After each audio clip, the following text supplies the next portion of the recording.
1 मे महाराष्ट्र दिन राज्यात उत्साहाने साजरा करण्यात येत आहे, तर दुसरीकडे चंद्रपुरात 1 मेच्या दिवशी काळा दिवस पाडला गेला आहे।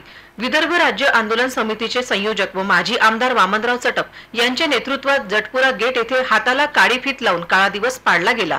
या निदर्शने आंदोलनात माजी आमदार चटप यांनी प्रतिक्रिया देत म्हटले की महाराष्ट्र राज्यात सुख शांती आहे, मात्र विदर्भाच्या वाटेला सिंचनाचा अनुशेष, शेतकऱ्यांच्या आत्महत्या, प्रदूषणाची मार आली आहे। सध्या लोकसभा निवडणूक सुरू आहे। 4 जून नंतर केंद्रात नवं सरकार स्थापन होईल।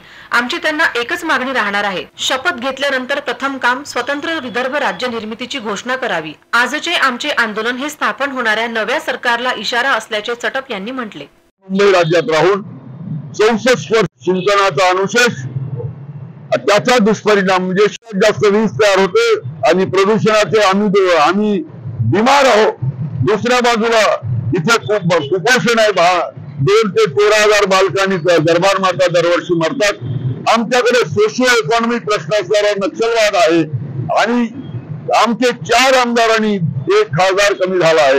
आम्ही 68 वर्ष या मराठी भाषिकांच्या नावावर एकत्र राहून आमच्या वाट्याला काही आलं नाही आणि म्हणून आम्ही या महाराष्ट्र दिनाचा निषेध करतो आणि विदर्भाचं स्वतंत्र राज्य येणाऱ्या नव्या सरकारला 80 करा, पण विदर्भाचं स्वतंत्र राज्य अग्रक्रमाने निर्माण करा।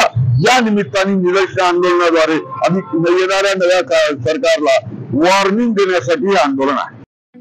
ठळक घडामोडींसाठी देशोन्नती न्यूज चॅनलला सबस्क्राइब करा आणि बेल आयकॉन प्रेस करा।